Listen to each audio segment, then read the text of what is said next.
அந்த கா வந்து கோவா மாறுனதுக்கே வந்து அது அசிங்கமா இருக்கு, தப்புன்னு நெனைக்கிறீங்கல்ல. பேருக்கு பின்னாடி ஒண்ணு வச்சிருக்கீங்கல்ல, அது தப்பா தெரியலையா? பெண் பிள்ளை பிறந்தா காமாட்சின்னு வைப்பாங்க. காமாட்சி அம்மான்னு வைப்பாங்க. அப்ப நான் என்ன பேரு காமாட்சின்னு இருக்கும்போது, நாயுடு கம்யூனிட்டிங்கிறதுனால காமாட்சி நாயுடுன்னு வச்சுக்கிட்டேன். அவ்வளோதான். சரி, என்னமோ சொல்றீங்க. நாயுடுக்கு இவ்ளோ ஒரு கத. நான் ஒரு ஸ்டார் போட்டுக்கோங்க ஒரு கொடியிலன்னு சொல்லி ஒரு ஸ்டார் மட்டும் இருக்கும். சரத்குமார் கட்சியில. காஸ்டியூம் டிசைனர் வேலைய நடுவுல பார்க்குறீங்களா சரத்குமாருக்கு? 99 ஏப்ரல் மாதம் டி.நகர்ல ஒரு கூட்டம். இந்த கூட்டங்களை எல்லாம் பார்த்து அடுத்து தமிழகத்தில் திராவிட தெலுங்கர்களுடைய ஆட்சி அப்படின்னு சொல்லி இல்ல, நீங்க சொல்றத பார்த்தா கூட்டம் வரணும்னு போட்ட மாரி இல்ல. கூட்டம் வர இடத்துல நீங்க மாநாடு போட்ட மாரி இருக்கு. இந்த மாதிரி தெம்பா வந்து உட்காந்து எங்க உங்ககிட்ட தான் பேச இருக்கீங்க? முடியும். எங்க தான் இருக்கு? எங்க தான் இருக்கேன். ஆ.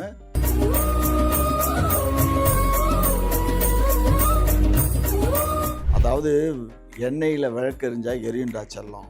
மூத்திரச்சட்டியில் விளக்கெரிஞ்சா அது பொறுத்துன நேரத்தில் டப்புன்னு போயிடும். அவ்வளோதான். எங்க இருந்து பிடிக்கிறீங்க இந்த மாதிரியான எடுத்துக்காட்டெல்லாம்? இங்க பாருங்க, விஜயை வந்து விமர்சனம் பண்ணுறேன்னா அரசியலாக தான் நான் பேசுகிறேனே தவிர அவருடைய தனிப்பட்ட முறையில் நான் பேசலை. பெர்சனலா பிடிக்குமா? பர்சனலாக வந்து அவர் என்ன பர்சனலாக பிடிக்கணும், மாமனா மச்சானா? எல்லாருக்குமே உள்ளே ஒரு ஒரு அழுக்கு இருக்கும். எனக்குள்ள ஒரு அழுக்கு இல்ல. நான் இந்த சந்தோஷமா மாதிரி இந்த இருக்கேன்னு நீங்க வேலையெல்லாம் வச்சுக்க சொல்லியிருக்கீங்க. கூடாது. உங்கள தான் பெருமைப்படுத்தி இல்லை பேசுறேன். இல்லை இல்லை, பெருமையாவது கத்திரிக்கையாவது இந்த இந்த உன்ன மாதிரி வாயடிக்கிற பொண்ணுகள்லாம் எங்களுக்கும் தெரியும்.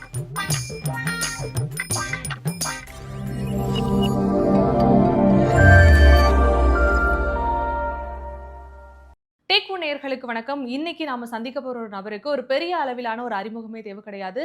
காரணம் என்ன அப்படின்னா, 2Kல இருந்து ஜென்சி கிட் வரைக்கும் ஒரு இணையம் முழுவதுமே இவருக்கு ஒரு ஒரு பலத்த ஒரு வரவேற்பும், ஒரு அறிமுகமும் இருக்கு. இன்னைக்கு நம்ம வந்து காமாட்சி நாயுடு அவர்கள சந்திக்க போறோம். வணக்கம் சார். வணக்கம். சார், காமாட்சி நாயுடு தான் இன்னைக்கு பேச போறோம்ன்ற ஒரு ஐடியால வந்துட்டேன். ஆனா ஒரு சமீப காலமாவே வந்து பேர் வந்து காமாட்சியா இல்ல கோமாட்சியான்ற ஒரு விவாதம் இருந்துட்டு இருக்கு. நிஜமாவே என்னதான் ஆச்சு? நியூமராலஜி காரணமா பேர் ஏதாவது மாத்தி வச்சீங்களா? இல்லடா செல்லம், இப்போ ஒரு விஷயம் புரிஞ்சுக்கோங்க. அப்பா பேர் வந்து கோவிந்தராஜ், என் பேர் காமாட்சி. ரெண்டையும் சேர்த்து பாருங்க. கோ கா ஓ, அந்த கோவும் காவும் இணைந்து வந்துருச்சு. அது மாட்சின்னு வந்துடும். கோமாட்சி. கோமாட்சி. அதுதான். அது வந்து எனக்கு வச்சுக்கணும்னு ஆசை தான். பட் ஆனால் இந்த இந்த நாய் என்ன பண்ணிட்டான், ஒரு திருட்டு நாய் என்னை வந்து அதை பேரை சொல்லி ட்ரோல் பண்ணிட்டான். அதுக்கப்புறம் அது அசிங்கமாக போய் நான் அந்த பேரை வச்சுக்கிறது இல்லை. ஆனால் இது தெரியாமல் இந்த தம்பிகள் பூரா கோமாட்சிங்கிறது வந்து என்னுடைய பெயர் தான், ஒரிஜினலே அதுதான். அது இப்போ ஆங்கிலத்தில் நம்ம ஜி போட்டுக்கிறோம், இல்லை பேருக்கு பின்னாடி ஜி போடுறோம். இதனால் இந்த கன்ஃபியூஷனில் இவங்க எல்லாரும் அது அப்படி சொன்னால் அது ஏதோ ட்ரோல் ஆகிற மாதிரி இருக்காங்க. நானும் சரி போதுன்னு விட்டுட்டேன். எப்படின்னாலும் நம்ம பேர் தானே. கோமாட்சிங்கிறது என் பேர் தான், காமாட்சிங்கிறது என் பேர் நம்ம தான். பேர் தான். அதனால் இதனால் ஒன்றும் இல்லைன்னு நான் நினச்சிக்கிட்டேன். அவ்வளோதான். அந்த கா வந்து கோவா மாறுனதுக்கே வந்து அது அசிங்கமா இருக்கு, தப்புன்னு நெனைக்கிறீங்கல்ல. பேருக்கு பின்னாடி ஒண்ணு வச்சிருக்கீங்கல்ல, அது தப்பா தெரியலையா? அம்மா, பேருக்கு பின்னாடி இருக்கிறதுக்கு காரணம் என்னன்னு கேட்டிங்கன்னா, நான் அந்த சமூகத்தில் பிறந்து வாழ்ந்து இந்த நாட்டை கிட்டத்தட்ட 418 ஆண்டுகள் என்னுடைய முன்னோர்கள் ஆண்ட வாரிசு நான். புரியுதா? அப்போ அதில் வந்துட்டு நான் இன்னைக்கு திடீர்னு என்னால் எல்லாம் மாறிக்க இயலாது. அது தப்பு தானே ஆனா? தப்புன்னு எப்படி சொல்ல முடியும்? எது தப்பு? பிறப்பால நமக்கு ஒரு செல்வாக்கு கிடைக்குதுன்னா அது தப்பு இல்ல. அப்படி இல்லடா கண்ணு. பிறப்பால் வந்து ஒரு செல்வாக்கு கிடைக்கிறதுல என்ன தப்பு இருக்குது? இப்போ ஒவ்வொருத்தரும் இன்றைக்கி எல்லாம் வாய்களையே எல்லாரும் பேசுகிறாங்களே. தேர்தல் வருதுன்னு வச்சுக்கோங்க. இன்றைக்கி தேர்தல் வந்தாக்க யாருக்கு எந்த தொகுதி கொடுப்பீங்க? தொகுதியில் எந்த கம்யூனிட்டி அதிகமாக இருக்காங்களோ அந்த கம்யூனிட்டிக்கு தான் சீட்டு. புரிஞ்சுங்களா? அன்னைக்கு ஜாதி பார்க்காம சீட்டு கொடுப்பீங்களா? சரி, அதை விடுங்க. பள்ளி சான்றிதழில் ஜாதி பார்க்காம, ஜாதி கேட்காம பள்ளி சான்றிதழ் இருக்கா? அது எதுக்கு பெருமைக்கா போடுறோம்? பெருமைக்கு போடலை. அது புரிஞ்சுக்கோங்க. ஆமா, அவங்களுக்கு புரிஞ்சுக்கோங்க. பெருமைக்கு போடல. பெருமைக்கு போடலை. பட் ஆனால் அரசு செய்ய வேண்டிய சலுகைகளுக்காக அதை போடுறோம். அரசு சலுகைகளுக்காக அதை போடுறோம். அது மாதிரி இப்போ எங்கள் கம்யூனிட்டியில் வந்து நாங்கள் வந்து நாயுடுங்கிறது வந்து எங்களுடைய பாரம்பரியமிக்க பேர் அது. அப்படி இருக்கும்போது நான் வந்து இன்றைக்கி அந்த பேரை விட்டுட்டு எனக்கு நிறைய பேர் நாயுடுங்கிறத விட்டுட்டு போனால் எனக்கு நிறைய செல்வம் கிடைக்கும், செல்வாக்கு கிடைக்கும். ஆனால் அதை நான் இழக்கிறேன். காரணம் என்னென்னா, வாழ்ந்தாச்சு, இனி என்னோட இது அவ்வளோதான். இப்போ என் பையனை எடுத்துக்கிட்டோன்னா அவர் இப்போ நாயுடுன்னு போட்டுக்கிறது இல்லை. புரியுதுங்களா? என்னோட முடியுது, அவ்வளோதான். இதெல்லாம் இழந்தா எனக்கு ஒரு செல்வாக்கு கிடைக்கும்ன்றீங்கல்ல. அதை இழக்கலாம்ல. நீங்க வந்து இவ்ளோ நல்லவரா இருக்கீங்க. அது மட்டும் இல்லாம பல கட்சிகளுக்கு வந்து பணம் எல்லாம் குடுத்து உதவி இருக்கேன் அப்படின்னு சொல்லியிருக்கீங்க. இவ்ளோ நல்லது பண்ணும்பொழுது, இந்த நாயுடுங்கிறத நம்ம விட்டுட்டோம் அப்படின்னா, நம்ம இன்னும் நல்லது பண்ணலாம்ல. அப்படி மக்களுக்கும் இல்லடா. பண்ணலாம்ல. இங்க பாருங்க. நீங்க நாயுடுன்னு போட்டதுனால தானே இவ்வளோ விவாத பொருளுக்கு வர்றீங்க. அதுக்காக தான் வச்சிருக்கீங்களா? ஒரு அதுக்காக இல்ல. கான்ட்ரோவர்சிக்காக? வெறும் காமாட்சின்னு சொன்னா, ஆணா, பெண்ணாங்கிற ஒரு சந்தேகம் வரும்ல. வருதா இல்லையா? அப்ப நம்ம நல்ல பேரா வச்சுக்கலாம்ல. நல்ல பேர அது நான் பேர மாத்த இயலாதுடா. ஏன்னா, நான் வந்து எங்க தாத்தா, எங்க தாத்தாவுக்கு தாத்தா, அது உங்க பேரெல்லாம் அந்த மாரி வந்தது தான். அந்த வழி வந்தது தான். எங்களுடைய குலதெய்வம் வந்து காமாட்சி அம்மன். சரியா? அதனால அந்த யார் வீட்ல முதல் பிள்ளை பிறக்குதோ, அந்த பிள்ளைக்கு வந்து அந்த காமாட்சி அம்மன்ங்கிற பேர வச்சுருவாங்க. பெண் பிள்ளை பிறந்தா காமாட்சின்னு வப்பாங்க. காமாட்சி அம்மான்னு வப்பாங்க. ஆண்கள் பிறந்தா காமாட்சின்னு வப்பாங்க. அப்ப நான் என்ன பேரு காமாட்சின்னு இருக்கும்போது, நாயுடு கம்யூனிட்டிங்கிறதுனால காமாட்சி, நாயுடுன்னு வச்சுக்கிட்டேன். அவ்வளோதான். சரி, என்னமோ சொல்றீங்க. நாயுடுக்கு இவ்ளோ ஒரு கத. சரி சார், எல்லா கட்சியிலயும் வந்து பயணம் பண்ணியிருக்கீங்க. காமாட்சி நாயுடு அப்டின்னா இல்லாத கட்சியே இல்ல அப்டிங்கிற மாரியான ஒரு விஷயம் இருக்குல்ல. இப்போ வந்து தமிழக வெற்றி கழகத்திலயுமே இருக்கிறீங்க. இத எப்படி பார்க்குறீங்க? தமிழக வெற்றி கழகத்துல அது இருக்கேனா? துண்டு. ஏம்மா இது எங்க கட்சி துண்டும்மா. நான் என்ன கட்சி? ரிஜிஸ்டர் பண்ணேன். நான் திராவிட தெலுங்கர் முன்னேற்ற கழகம்னு ஒரு பொலிட்டிக்கல் பார்ட்டி நான் சொந்த கட்சி வச்சிருந்தேன். ம். அந்த கட்சிய வந்து திராவிட முன்னேற்ற கழகத்துல இணைச்சுட்டேன். புரியுதா? 2016 பிப்ரவரி மாசம் இணைச்சாச்சு. அதுக்கப்புறம் வந்து நான் தமிழ்நாடு நாயுடு பேரவ 1964ல இருந்து நடத்திக்கிட்டு இருக்கோம். நான் தமிழ்நாடு நாயுடு பேரவைக்கும் நான் தான் தலைவரு. ஃபவுண்டர் பிரசிடென்ட்டே நான் தான் இன்னைக்கு. சரிங்களா? ஆகையினால இது எங்களுடைய அந்த தமிழ்நாடு நாயுடு பேரவையினுடைய சிம்பல் இது. புரியுதுங்களா? எங்கள்ட்ட இருந்து தான் நெறைய பேர் என்னுடைய அனுமதியோட நெறைய பேர் வாங்கிக்கிட்டாங்க. விஜய் நாங்க வாங்குனாரா உங்ககிட்ட என்கிட்ட அனுமதி? அவரு வாங்கல. விஜய் இத வச்சுக்கிடல. அவருக்கு நடுவுல ஒண்ணு இருக்கும் பாருங்க. விஜய் வந்து நடுவுல மாத்திக்கிட்டாரு. என்கிட்ட இவரு சரத்குமார் இது பண்ணும்போது பெர்மிஷன் வாங்குனாரு. நான் ஒரு ஸ்டார் போட்டுக்கோங்க ஒரு கொடியிலன்னு சொல்லி ஒரு ஸ்டார் மட்டும் இருக்கும் சரத்குமார் கட்சியில. காஸ்டியூம் டிசைனர் வேலைய நடுவுல பார்க்குறீங்களா சரத்குமாருக்கு? இல்ல அது ஏதாவது ஒரு ஸ்டார் போட்டுக்கிட்டாக்க அதுக்கு அந்த கொடி இது தன்மை மாறிடும் இல்லையா? அப்ப நான் கட்சி நடத்திக்கிட்டு இருந்தேன். நடத்திக்கிட்டு இருக்கும்போது அவங்க என்கிட்ட தான் பைலா எல்லாம் வந்து கேட்டு வந்தாங்க. இன்னைக்கு ஊடகத்தில இருக்க பெரிய பெரிய ஆட்கள்லாம் இன்னைக்கு நம்ம வீட்ல வந்து என்கிட்ட தான் டிஸ்கஸ் பண்ணி எல்லாம் அவர் கூட தான் இருந்தவங்க தான் இன்னைக்கு வெளியில வந்துட்டாங்க. அவரும் இப்ப அங்க பாரதிய ஜனதாவுக்கு போயிட்டாரு. Instagram, சோசியல் மீடியா எது எடுத்துக்கிட்டாலுமே, காமாட்சி நாயுடுவையும், கோமாட்சி நாயுடுவையும் ஒரு ட்ரோல் மெட்டீரியலா ஆக்கிட்டு இருக்காங்க. கஷ்டமா இல்லையா? நீங்க ஒரு விஷயம் புரிஞ்சுக்கோங்கடா. நீங்க காமாட்சி நாயுடு நல்லவன்னு சொன்னாலும் எனக்கு அத பத்தி கவலை இல்ல. அதனால நான் வளர போறதில்ல. நான் கெட்டவன்னு சொன்னாலும் அத பத்தி வளர போறதில்ல. என்னால் யாருக்காவது 4 பேத்துக்கு நன்மை தான் இருக்குமே தவிர, தீமை கண்டிப்பா இருக்கவே இருக்காது. என்னுடைய குணமே அது. என்னுடைய ராசியும் அதுதான். என்னுடைய குணமும் அதுதான். மனித நேயங்கிறது வேணும்மா. ஒவ்வொரு மனிதனுக்கும் மனித நேயம் வேணும். இப்ப நான் எல்லாருமே கேட்குறாங்க, "ஏன் நீங்க முதலமைச்சர்ட்ட போய் கேட்கல, வைக்கல?" நான் 62ல திமுக, 72ல அண்ணா திமுக. கேட்டீங்கல்ல? நான் அதுக்கப்புறம் 62ல போனதுக்கப்புறம் 96ல ஜெயலலிதா அம்மா ஆட்சிக்கு வந்ததுக்கப்புறம், ராஜீவ்காந்தி ரத்தத்தினால் நான் வெற்றி பெறவில்லைன்னு பேசுனாங்க மேடையில. நான் தான் மேடையில பக்கத்தில தான் உட்காந்துருக்கேன். பின்னாடி பக்கம் உட்காந்துருக்கேன். பட் அன்னைக்கு எந்திரிச்சு வந்தவன் தான். அதுக்கப்புறம் இல்ல. அதே ஜெயலலிதா அம்மா 2001ல வந்து பீச்ல மாநாடு போட்டேன். மிக பிரம்மாண்டமான மாநாடு. இன்னைக்கு விஜய்க்கெல்லாம் வர கூட்டம், அது நடிகருங்கிற முறையில அவருக்கு வருது. நான் சாதாரண ஒரு காமாட்சி நாயுடு போட்ட கூட்டம், சென்னையில யாருமே பீச்ல போட்டேன். பீச்லயா? பீச்ல மீட்டிங் போட்டேன். ஆ. சரியா? அன்றைக்கு போட்டேன். அதே மாரி 99 ஏப்ரல் மாதம் டி நகர்ல ஒரு கூட்டம். இந்த கூட்டங்களை எல்லாம் பார்த்து அடுத்து தமிழகத்தில் திராவிட தெலுங்கர்களுடைய ஆட்சி அப்படின்னு சொல்லி இல்ல நீங்க சொல்றத பார்த்தா, கூட்டம் வரணும்னு போட்ட மாரி இல்ல. கூட்டம் வர இடத்துல நீங்க மாநாடு போட்ட மாரி இருக்கு. பீச்சுக்கும் கூட்டம் வரும்.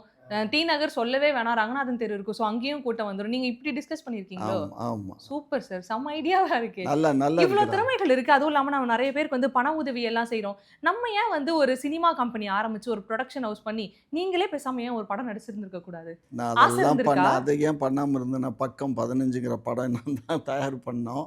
அது இடையிலேயே வந்து சில ஒரு நண்பர்கள்லாம் சொல்லி, "ஏன்னா நீங்க இருக்கிறதுக்கு போய் இன்னொருத்தர்ட்ட கையேந்தணுமா? தேவையா இது?" அப்படின்ன உடனே, அதுக்கு கொஞ்சம் அந்த காலத்திலேயே அந்த காலம்னா 2004ல தான். ம். 2004ல நான் அப்போ பாரதிய ஜனதா கட்சியில இருந்துகிட்டு இருந்தேன். அப்ப தான் இந்த பக்கம் 15 பண்ணுனேன். அதுக்கு 2, 3 இன்ஜினியரிங் காலேஜுக்கெல்லாம் நான் டைரக்டரா இருந்தேன். அந்த சேர்மனுங்கள்லாம் சேர்ந்து தூண்டி விட்டு தான் அத பண்ணுனேன். அதுக்கப்புறம் அது அதுக்கப்புறம் இழுத்து மூடிட்டேன் மனசு வேண்டான்னு. கஷ்டமா இருக்கா நினைக்கும் போது? மனசுக்கு எனக்கு ஒன்றும் கஷ்டம் இல்லை. அதாவது நான் என்ன சொல்கிறேன், எனக்கு உடல்நிலை சரியில்லாமல் நான் அப்போலாம் ஆஸ்பத்திரிலையோ இல்லை வேறு ஒரு ஆஸ்பத்திரியில் போனால் ஒரு 20,00,000 30,00,000 நான் செலவு பண்ண மாட்டேனா? செலவு பண்ணி உயிர் பாதுகாத்து வர்றவன்ல. அது மாதிரி அதை நினச்சிக்கோ, நான் ஆஸ்பத்திரியில் படுத்து இருந்துச்சு வந்தேன்னு நினச்சிட்டு நான் அப்படி தான் நினைப்பேன். என்கிட்ட எப்போ எல்லாம் பணம் லாஸ் ஆகுதோ இல்லை லூஸ் ஆகுதோ நான் அப்படி தான் நினைக்கிறது. ஒரு ஆக்சிடென்ட்டே ஆகிப்போச்சு, கால் ஒடிஞ்சுச்சு, கை ஒடிஞ்சுச்சு, ஆஸ்பத்திரிக்கு போனோம், மருத்துவ செலவு பண்ணோன்னு போயிட வேண்டியது தானே. இது போய் கவலைப்பட்டு வருத்தப்பட்டோன்னு வச்சுக்கோங்க, எனக்கு இருக்க என் வயசு என்னன்னு உங்களுக்கு தெரியுமோ தெரியாதோ தெரியல. இந்த மாதிரி தெம்பா வந்து உட்காந்து எங்க உங்கள்கிட்ட தான் பேச இருக்கீங்க? முடியும்? எங்க தான் இருக்கீங்க? எங்கே தான் ஆ. இருக்கேன். சரி பரவாயில்ல. ஒரு பொண்ணு என்னை பார்த்து எங்கன்னு சொல்லிட்டா ரொம்ப சந்தோஷம் சந்தோஷம். இப்ப நீங்க பேசும்போது வந்து நெறைய சொல்லியிருக்கீங்க. நான் வந்து மத்தவங்கள பத்தி கவலைப்பட மாட்டேன். நம்மள பத்தி யாராவது சொன்னா சொல்லிட்டு போட்டும். நான் மனித நேயத்தோட செயல்படுற ஆளு. இவ்ளோ ஒரு மனித நேயத்தோட செயல்படக்கூடிய காமாட்சி நாயுடு அவர்கள், ஆணவ படுகொலைலாம் நடக்கும்பொழுது ஏன் உங்ககிட்ட இருந்து ஒரு கோவம் வரலையா? என்னடா ஒரு அப்பாவிய போட்டு இப்படி கொல்றாங்க. வரலையா? என்ன நீங்க இப்படி இருக்கீங்க? திருநெல்வேலியில நடந்த அந்த ஆணவ கொலைக்கு நான் ஒரு 2 சேனல்ல பேசியிருந்தேன். ம். அந்த 2 சேனல்ல 3 பேர தவிர கிட்டத்தட்ட 4000 பேர் என்னை பாராட்டியிருந்தான். ம். அதை மட்டும் தான் அன்னைக்கு நான் படிச்சு பார்த்தேன். அப்ப உண்மைய சொல்லணும். நான் என்ன சொல்றேன், ஒரு ஆணவ கொலைங்கிறது வந்து நீங்க பார்த்தா அது ஆணவ கொலைங்கிற மாரி தெரியும். அதுக்கு பேக்ரவுண்ட்ல என்ன நடந்துச்சுங்கிறத உள்ள நுழைஞ்சு பார்த்தா தான் தெரியும். நான் வேலை மெனக்கிட்டு இங்கேருந்து திருநெல்வேலிக்கு போய், அங்க என்ன ஏதெல்லாம் நடந்துச்சுன்னு எல்லாத்தையும் விசாரணை பண்ணி, எல்லாத்தையும் திரட்டி கொண்டுட்டு வந்த பின்னாடி தான் அந்த சேனலுக்கு பேட்டி குடுத்தேன். புரியுதுங்களா? அத பேட்டி குடுத்ததுனால அது அந்த அந்த சேனலும் பெரிய அளவுல வளர்ச்சி அடைஞ்சிருச்சு. காமாட்சி நாயுடுவும் வளர்ந்துட்டாரு. 50 வயசுக்கு மேல போனா வளர்ச்சி இல்லடா. அவ்வளோதான். வளர்ந்ததோட சரி. அதனால நான் ஒண்ணும் வளரல. சமீபத்தில வந்து சில கயவர்கள் என்ன பண்றாங்க அப்டின்னா, உங்க மேல தப்பான ஒரு பின்பத்தெல்லாம் வந்து போடுறாங்க. முக்கியமா வைக்கிற விஷயம் என்னன்னா, இவர் வந்து அரசியலுக்காக போறாரோ இல்லையோ, பிட் பாக்கெட் அடிச்சு ஜெயிலுக்கு போயிருக்காருன்னு சொல்றாங்க. என்னதான் நடந்துச்சு? சொல்றவங்க சொல்லிட்டு போறாங்கடா. அடிச்சீங்களா? யார் அடிச்சேன்? யாரையும் அடிக்கல. அது தப்பு தானே உங்கள அப்டி சொல்றது? சொல்லிட்டு போறாங்க ஆனா கண்ணு. இல்ல இப்ப எனக்கு என்னன்னா, சும்மா எப்டி இல்ல ஒருத்தர் நான் அப்டி என்ன சொல்லுவாங்கன்ற ஒரு சொல்றேன், விஷயம் இங்க இருக்கு. பாருங்க. அவங்க சொல்ல போய் தானே நீங்க என்ட்ட கேட்குறீங்க. இது எப்படியும் உங்க ஊடகத்துல ஒரு குறைஞ்சபட்சம் ஒரு 50,000 பேர் பார்ப்பான். இப்ப பார்ப்பான்ல? அவங்க சொல்ல போய் நான் கேட்கிறேன். இப்ப ஆமா. மக்கள் என்ன கேட்பாங்க, இவர அடிக்க போய் தானே அவங்க சொல்றாங்கன்னு கேட்டாங்கன்னா? ஏம்மா என்னை பத்தி தெரியும்டா. தமிழ்நாட்டு மக்களுக்கு காமாட்சி நாயுடுன்னா நீங்க இப்ப தான் வந்திருக்கீங்க. எனக்கு வயசு இப்ப 78. சரியா? 78 வயசுனா கிட்டத்தட்ட ஒரு 20 வயசுலயே நான் வந்து தீவிர அரசியலுக்கு வந்துட்டேன். அப்ப எவ்வளோ மக்கள் என்ன பார்த்துருப்பாங்க, எவ்வளோ மக்களுக்கு என்ன தெரிஞ்சிருக்கும். அவங்க என்னை பத்தி புரிஞ்சுக்குவாங்கல்ல. நான் தான் சொல்றேனே, நான் வந்து இயேசுநாதர் வந்து சொன்னாரு, "ஒரு கன்னத்துல அறைஞ்சா மறுகன்னத்த காட்டுன்னு." நான் 2 கன்னத்தையுமே காட்டிருவேன். மறுகன்னத்துல இல்ல, அந்த 2 அளவுக்கு ஒரு கன்னத்தையும். திறந்த மனப்பான்மை. ஆமா. அந்த அளவுக்கு எனக்கு வந்து சகிப்புத்தன்மை. வேற ஒண்ணும் இல்ல. சகிப்புத்தன்மை. நீங்க திட்டுறீங்க, நீங்க கேட்குற கேள்வி ஒரு பொம்பள பிள்ளை நம்மள பார்த்து இப்படி எல்லாம் கேள்வி கேட்குதுன்னு நான் கோவப்படலையே! பாருங்க நீங்க கேட்கறதுக்கு நான் பதில் சொல்றேனே! இதிலிருந்து புரிஞ்சுக்கோங்க. ம். என்னுடைய மனித நேயத்த பத்தி. இப்ப வந்து நீங்க பேசும்பொழுது சொன்னீங்க, ரொம்ப ஒரு இளம் வயதிலேயே நான் அரசியல் களத்துல குதிச்சுட்டேன் அப்படின்னு சொல்லியிருக்கீங்க. அப்போ உங்க இளமை காலங்கள்ல மொத்தமாவே அரசியல் தானா? ஒரு சந்தோஷம், ஒரு விஷயங்கள நம்ம வந்து என்ஜாய் பண்ணணும், என்டர்டெயின் பண்ணிக்கணும் நம்மள நம்மளே. அப்படிலாம் அப்பலாம் என்ன பண்ணீங்க? சினிமாலாம் பார்ப்பீங்களா? அந்த காலகட்டங்கள்ல? சினிமா வந்து சிறு வயசுல வந்து சினிமா பார்த்துருக்கேன். அது ஒரு சில அப்ப நண்பர்கள் இருப்பாங்க இல்லையா? ஸ்கூல் டேஸ்ல. அந்த ஸ்கூல் டேஸ்ல தான் பார்த்தோம். ஏன்னா எங்க உறவினர்கள் வந்து தியேட்டர்கள்லாம் வச்சிருந்தாங்க. அதனால அவங்களுக்கு சில நேரங்கள்ல நானே டிஃபன் எல்லாம் எடுத்துட்டு போவேன் எங்க வீட்லருந்து. அப்ப டிஃபன் குடுத்துட்டு அப்படியே உட்காந்து தியேட்டர்ல உட்காந்து படம் பார்த்துட்டு, கொஞ்ச நேரம் பார்ப்பேன். அதுக்கப்புறம் வந்துருவேன். எதையும் நான் முழுசா பார்க்க முழுசா மாட்டேன். பார்க்க மாட்டீங்க எதையுமே. எதுவும் பார்க்க இப்போ மாட்டேன். வரைக்கும் அது நிலைத்திருக்கு. எங்கேயுமே முழுசா இருக்கிறது இல்ல. நேத்து கூட ஒரு படம் வீட்ல புதுசா தான் வந்து ஏதோ படம் ரிலீஸ் ஆச்சுன்னு போட்டான். ஆ. அத நான் பார்த்தேன். கொஞ்ச நேரம் பார்த்தேன். அதுக்கப்புறம் எனக்கு அது அடி, தடி இதெல்லாம் அதாவதும்மா உங்களுக்கு இப்ப புரியாதுடா. ஒரு வயசு வந்துருச்சுன்னா, அந்த வன்முறையெல்லாம் வந்து பிடிக்காது. புடிக்காதுடா. கரெக்ட் தான். ஒரு ஒரு மெச்சூரிட்டி வந்துருச்சுல்ல. ஆமா. நமக்கும் வயசாகுதுல்ல. நீங்க சொன்னீங்களே ஒரு படம், என்ன படம் சொன்னீங்க? மெய்யழகன். மெய்யழகன். அது எங்களுடைய சேனல்லயே என் சன்னே அந்த படத்த பார்த்துட்டு ரிவ்யூ பண்ணியிருப்பார் பாருங்க மெய்யழகன. ஆ, ஆ. நீங்க முடிஞ்சா பாருங்க. குக்கு மீடியால இருக்கும். பட் அந்த படத்த வந்து நான் பார்க்கணும்னு விரும்புனேன். அதுக்கப்புறம் அவன் அந்த படத்த தியேட்டர்ல போய் பார்த்தேன் நான். பொன்னியின் செல்வன் தியேட்டர்ல போய் பார்த்தேன். ஒரு சில படங்கள் தான் ஒரு அது மாதிரி பார்க்க ஆர்வம் நமக்கே வந்துடும். என்ன சொல்கிறாங்க, சொல்ல வர்றாங்கங்கிறது தெரியல. ஆனால் பொன்னியின் செல்வன் கதை நான் படித்த கதைக்கும் அந்த இதுக்கும் ஆமாமா. சம்மந்தமே இல்லை. கிளைமாக்ஸ் மாரி வருத்தமா இருந்துச்சா அது? வருத்தம்னா நம்ம நாங்கள்லாம் எப்படா புத்தகங்கள் வரும், கல்கி எப்போ வரும், எப்போ வாங்குவோம், அதை படிப்போம்னு இருந்த காலம் அதெல்லாம் ஸ்கூல் டேஸு. அந்த இதுலேயே வந்து கல்கி அவர்கள் எழுதின கதை. அந்த கதை வந்து நாங்கள்லாம் கற்பனையிலேயே வளர்ந்துட்டுருப்போம். அந்த பெண்கள்லாம் அவ்வளோ அழகா இருப்பாங்க, இதா இருப்பாங்க அப்படின்னு. ஆனா இதில இந்த படம் திரைப்படத்துக்கும் அதுக்கும் கொஞ்சம் கூட சம்மந்தமே இல்ல. ஓகே. இப்போ காமாட்சி அவர்கள் வந்து திமுகவுல இருக்கிறாரு அப்படிங்கிறத மறந்துட்டு ஒரு 2 நிமிஷம் பேசலாம். என்ன அப்படின்னா, தாவேகா வந்து ஒரு புதிய வரவு கட்சியா தான் இருக்கு இல்லையா? இத்தன வருஷம் இவங்க எல்லாரும் ஆண்டுட்டாங்க. எல்லாருமே நாட்ட ஆண்டுட்டாங்க. பெரிய அளவுல எந்த மாற்றமும் வரல. புதுசா வந்திருக்காங்க. ஒரு வாய்ப்பு குடுக்கலாம்னு எல்லாரும் சொல்றாங்களே. ஒரு வாய்ப்பு குடுத்து பார்க்கலாமா? பாப்பா நீங்க ஒரு விஷயம் நல்லா புரிஞ்சுக்கோங்க. அரசியல் என்கிறது வந்து சிறு வயசுலேருந்து இல்லைனாலும் அட்லீஸ்ட் கல்லூரி காலத்துல இருந்தாவது வந்திருக்கணும். எதுலேயுமே இல்லாம திடீர்னு நான் நேத்து வரை சினிமாவில் நடிப்பேன், இன்னைக்கு நான் அரசியலுக்கு வரேங்கிறது வந்து அது ஏற்புடையது மட்டுமல்ல. ஆனா அவர் ஆரம்பத்துல இருந்தே இலங்கை மக்கள் பிரச்சனைக்கெல்லாம் குரல் குடுத்திருக்காரு. யார் சொன்னா? அவர் என்ன தான் குரல் சொல்றாரு. ஆமா, அவரு எல்லாமே சொல்லுவாரு. நான் கூட தான் துப்பாக்கிய தூக்கிட்டு போனேன். மிஷின் கன்னெல்லாம் நான் பார்த்தேன். நான் ஆமக்கறி சாப்பிட்டேன்னு கூட தான் என் மாப்பிள சொல்றாரு. எல்லாமே நம்பும்மா. நம்புறவங்க நம்பிட்டு போங்க. ஏம்மா அரசியல்ங்கிறது நானே இன்னும் கத்துக்குட்டியா தான் இருக்கேனே தவிர, நான் முழுமையான அரசியல்வாதியா இல்ல. ஏன்னா முழுமையான அரசியல்வாதியா இருந்தா, நான் இந்நேரம் இந்த நாட்ட நான் தான் ஆண்டுகிட்டு இருக்கணும். புரியுதா? நான் அதுக்கு ஏற்புடையவனா இல்ல. ஏன்னு கேட்டீங்கன்னா, நான் ஃபெயிலியர். அரசியல்ங்கிறது அது வந்து ஒரு விதமான ஒரு போதை தரக்கூடிய ஒரு உணர்வு. அந்த அந்த இதில இருக்கணும். அதாவது நீங்க எனக்கு அதில புடிச்சது வந்து கலைஞர ரொம்ப பிடிக்கும். ஏன்னா கலைஞர் வந்து அன்றைக்கு நாவலரை எய்த்து, அன்றைக்கு நாவலர்கிட்ட இருந்த திறமை, கல்வி அறிவு இவ்வளவும் இவர்ட்ட இல்ல தான்.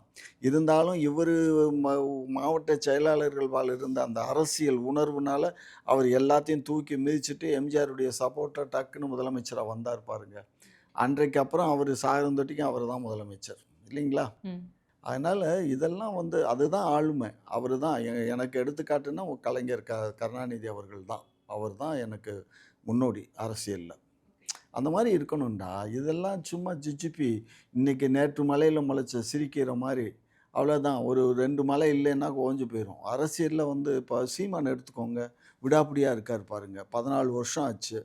கொஞ்சம் மாநில கொஞ்சமா கட்சியா வந்து அந்தஸ்து வேற ஆ பெற்றிருக்காரு. படிப்படியா தான் முன்னேறி வந்தாரு. இப்போ 36,00,000 ஓட்டு வாங்குனாரு. 8.2% ஓட்டு வாங்குனாரு, வந்துட்டாரு. ஸோ அது வந்து நமக்கு வந்து ஏற்புடையது. அவரு அவருடைய வளர்ச்சி வந்து இனியும் நல்லா தான் இருக்கும். படிப்படியா தானே போறாரு. கொஞ்சம் கொஞ்சமா அவங்கெல்லாம் ஸ்ட்ராங்கான தொண்டர்கள். அவர்ட்ட இருக்க ஆனா, விஜய் அவர்களுக்கு பலத்த ஒரு மக்களுடைய சப்போர்ட் இருக்கும் அப்படிங்கிற மாரி தெரியும். ஏன்னா, எங்க போனாலும் கூட்டம். போய் இப்ப வந்து நம்ம சொல்றோம்ல, கூட்டம் ஓட்டா மாறாதுன்னு கேட்கிறோம். அவர் வந்து மக்கள் கிட்ட கேட்கிறாரு. ஓட்டு போடுவீங்களான்னா, போடுவோன்றாங்களே எல்லாரும். அப்புறம் போட மாட்டேன்னு என்ன சொல்லுவாங்க? போட மாட்டேன்னு போடுவாங்கல்ல. சொன்னா பக்கத்துல இருக்கவன் அடிச்சுப்புடுவான். பக்கத்துல இருக்கவன் அப்படியே ஒவ்வொருத்தரும் நெனச்சுக்கிட்டே தான்டா கண்ணு போவாங்க. ஒரு பழமொழி சொல்லுவாங்கல்ல, அதாவது எல்லாரும் இந்த பானையில வந்து பால ஊத்துங்கன்னு சொன்னா, ஒவ்வொரு குடும்பத்தாரும் வந்து நீங்க கொஞ்சம் கொஞ்சம் பால வந்து இந்த இதுல ஊத்துங்க, பானையில ஊத்துங்கன்னா, இவங்க நெனச்சுக்குவாங்க, அவங்க தான் பால் ஊத்துறாங்கல்ல, நம்ம தண்ணி ஊத்தணும்னு எல்லாரும் தண்ணிய ஊத்துனாய்ங்களாம். அந்த கதை தான் இந்த கதை. புரிஞ்சதா? அந்த கதை தெரியும்ல? அப்போ வந்து விஜய் அவர்களுக்கு வந்து வாய்ப்பே இல்ல அரசியல் களத்துல அப்படின்னு சொல்ல அட வரீங்களா? 5%லேருந்து ஆனா 10% பாவம் ஓட்டு ஒரு படத்துல வந்து 200 கோடி ரூபாய் சம்பளம் வாங்கி அதெல்லாம் விட்டுட்டு மக்களுக்கு சேவை செய்யணுங்கிற ஒரு எண்ணத்தோட வராருல்ல. 200 கோடி ரூபாய் வாங்குனாருன்னா, யாரு காச வாங்குனாரு? உன் காசையும், என் காசையும் தானே வாங்குனாரு. யாரு அவங்க அப்பா சம்பாரிச்ச காச வாங்குனாரா? என்னமோ அவன் காச வாங்குனாரு. ரொம்ப பேரு அப்படித்தான் பீத்திட்டு தர்றானுங்க இந்த தமிழ்நாட்டுல. யார் காசு அது? யார் அப்பன் வூட்டு காசு? நம்ம காசு, நம்ம தமிழ் மக்களினுடைய காசு. நம்ம தான் காச குடுத்து அந்த படத்த பார்க்குறோம். அதனால அவருக்கு அந்த சம்பளம் அத போகுது. திருப்பி குடுக்குறதுக்காக வரேன்னு சொல்றாரு. திருப்பி 10 பைசா வெட்டிக்கிட்டேன்னா சுண்ணாம்பு தரமாட்டாரு. அவரும் தரமாட்டாரு, அவங்க அப்பனும் தரமாட்டான். தெரியுமா அவனுக்கு? யார்கிட்ட பேசிட்டு இருக்க? சும்மா வேலைய பாரு. அது சும்மாவா அவர் சொல்றது எல்லாமே? அவரு இப்ப காசு செலவு பண்றதெல்லாம் அங்க ஆதவ் அர்ஜுன்னு ஒருத்தர் இருக்காரு. ஆதவ் அர்ஜுன் தான் அவரு மார்ட்டினுடைய மருமகன். அவரு தான் செலவு பண்றாரு. அது தவிர இந்த சினிமா தியேட்டர் அங்கங்க வச்சுக்கணும். இப்போ கூட அந்த இதுக்கு வந்ததுக்கு மதுரை ஃபங்ஷனுக்கு ஒரு ஆள் நான் ரூ. 40,00,000 செலவு பண்ணேங்கிறான் தூத்துக்குடியில. புரியுதா? திருநெல்வேலியில ஒருத்தர் பஸ்ஸே விட்டுருக்காரு இலவசமா. அந்த மெம்பர்ஷிப் கார்டு காட்டுனா, நாங்க இலவசமா பஸ்ஸு பயணிக்கலாம் அப்படின்னு. ஒரு மினி பஸ்ஸு. ஸோ இந்த மாரி அவங்க செய்றாங்க. அவன் அவன் பொண்டாட்டி தாலியும் வித்து, தங்கத்த வித்து, அடவுமானம் வச்சு அவன் அவன் மாநாட்டுக்கு அதுக்குன்னு வர்றான். இது எத்தன நாளைக்கு ஓடும்? கொஞ்ச நாளுக்கு. அதாவது எண்ணெயில் விளக்கெறிஞ்சா எரியுண்டா செல்லம், மூத்திரச்சட்டியில் விளக்கெறிஞ்சா அது பொறுத்தின நேரத்தில் டப்புன்னு போயிடும், அவ்வளோதான். எங்கேருந்து பிடிக்கிறீங்க இந்த மாதிரியான எடுத்துக்காட்டெல்லாம்? இயற்கையா வருதா? என் வயசுக்கு வரும்டா. கரெக்ட்டு தான். ம். திமுக மேல தொடர்ந்து ஒரு விமர்சனம் இருக்குல்ல. வாரிசு அரசியல் நடக்குதுங்க. அப்பா முதல்வரா இருப்பாரு. பையன் துணை முதல்வரா ஆயிடுவாரு அப்படிங்கிற ஒரு விஷயம்லாம் இருக்குல்ல. இதெல்லாம் உடைக்கிறதுக்கு தான் விஜய் அவர்கள் வராங்கன்னு சொல்லிட்டு மக்கள் அங்க போய் ஓட் போட்டாங்கன்னா? எதை பற்றி எங்களுக்கு கவலை இல்லை. எங்கள் மக்கள் எங்களோட இருக்காங்க. அப்படியே இன்கேஸ் நாங்கள் வெற்றி அடையாமல் தோல்வி அடைந்தாலும் அதை பற்றியும் கவலைப்பட போகிறதில்ல. மக்கள் தான்டா எங்களுக்கு எஜமானர்கள். வாக்களிக்கிற மக்கள் தான். வாக்களிக்கிற மக்கள் மாற்றி வாக்களிச்சாங்கன்னா அது ஹாப்பி. ஹாப்பி. ஆமாம், எங்களுக்கு ஒரு 5 வருஷம் ரெஸ்ட் கொடுத்துட்றாங்க, அவ்வளோதான். நாங்கள் ரெஸ்ட் எடுத்துகிட்டு போகிறோம். ஜெயலலிதா ஆட்சி காலத்தில் 10 வருஷம் எங்களுக்கு கொடுத்தாங்க. அவர் எம்ஜிஆர் காலத்தில் ஒரு 14 வருஷம் கொடுத்தாரு. இதெல்லாம் ரெஸ்ட் எடுத்துக்கிறோம், அவ்வளோதான். மீண்டும் வருவோம். எல்லா கட்சியிலயும் டிராவல் பண்றோம். ஒருவேளை நாளைக்கு தாவேகா வெற்றி பெற்றுச்சு அப்படின்னா, காமாட்சி நாயுடு அவர்களை தாவேகாவுல எதிர்பார்க்கலாமா? நீங்கள் ஒரு விஷயம் புரிஞ்சுக்கோங்க, காலங்கள் தான் அதை பதில் சொல்லுமே தவிர. அப்ப வாய்ப்பு இருக்குங்க. காமாட்சி நாயுடு அவர்களை தாவேகாவுல இங்கே பார்க்கலாம். பாருங்க, இன்னைக்கு விஜய் விமர்சனம் பண்றவாய் நாளைக்கு விஜய் அவர்கள் வாழ்க அப்படின்னு இங்கே சொல்லிடுச்சுன்னா, பாருங்க, விஜயை விமர்சனம் பண்ணுறேன்னா அரசியலாக தான் நான் பேசுகிறேனே தவிர அவருடைய தனிப்பட்ட முறையில் நான் பேசலை. பெர்சனலா பிடிக்குமா? பர்சனலாக அவர் என்ன பர்சனலாக பிடிக்கணும், மாமனா மச்சானா அதெல்லாம் ஒன்றும் கிடையாது. அவர் ஒரு மனிதர் அப்படிங்கிற முறையில் மனிதநேயமிக்க மனிதர். அதனால் அவ்வளோதான். அதுக்கப்புறம் அவர் ஏற்றி விட்ட ஏணியவே கீழே தள்ளி விட்டு போனவர். அவரை பற்றி என்ன சொல்கிறது? விடுங்கடா கண்ணு, அதெல்லாம் பேசுனா நிறைய பேசணும். அவங்க குடும்பத்தை பற்றி எனக்கு ரொம்ப நல்லா தெரியும். அதனால் வேண்டாம். மக்களுடைய தீர்ப்பு தான் பதில் சொல்லும். மக்களுடைய தீர்ப்பை நான் நம்புறேன். மக்கள் ஒரு வேளை எங்களை தோக்கடிச்சாலுமே அது ஒரு கோடை விடுமுறை மாதிரி எடுத்துக்கிறேன் ஒரு 5 வருஷம் அப்படின்னு சொல்லியிருக்கீங்க. கரெக்டா? உண்மைதான். உண்மைதான். ஓகே. அது மட்டும் இல்லாம ஒரு நல்ல ஒரு மனிதரா நான் உங்ககிட்ட பார்த்தேன். என்ன அப்படின்னா, பேருக்கு பின்னாடி ஒரு நாயுடு ஒட்டிக்கிட்டு இருந்தாலுமே, அது சும்மாதாம்மா நான் வச்சிருக்கேன். இந்த விஷயத்த என் பையனுக்கு நான் கடத்த மாட்டேன். எல்லாருக்குமே உள்ளே ஒரு அழுக்கு இருக்கும். எனக்குள்ள ஒரு அழுக்கு இல்ல. நான் சந்தோஷமா இந்த இருக்கேன்னு வேலையெல்லாம் நீங்க வச்சுக்க சொல்லியிருக்கீங்க. கூடாது. உங்கள தான் பெருமைப்படுத்தி இல்லை பேசுறேன். இல்லை இல்லை, பெருமையாவது கத்திரிக்கையாவது உன்ன மாதிரி வாயடிக்கிற பொண்ணுகள்லாம் எங்களுக்கும் தெரியும்டா. உங்கள நான் தான் எங்கள் பேர் சத்தியமா பெருமையா எனக்கு உன்ன பேசுறேன். மாதிரி நம்புங்க. 4-5 பேத்தி இருக்காளுங்க. என்ன இந்த மாதிரியே எல்லாம் என்னையிட்டையும் டாவடி பால்வா. நீ அதே மாதிரி அழுக்கு கத்திரிக்கான்னு பேசுற. அப்படியெல்லாம் பேசாத. நான் சந்தோஷமா என் மக்களுக்கு நான் அப்ப வச்சிட்டு அந்த இருக்கேன். நாயுடுக்காக தான் இவ்ளோ பேச்சு இந்த பேச்சு.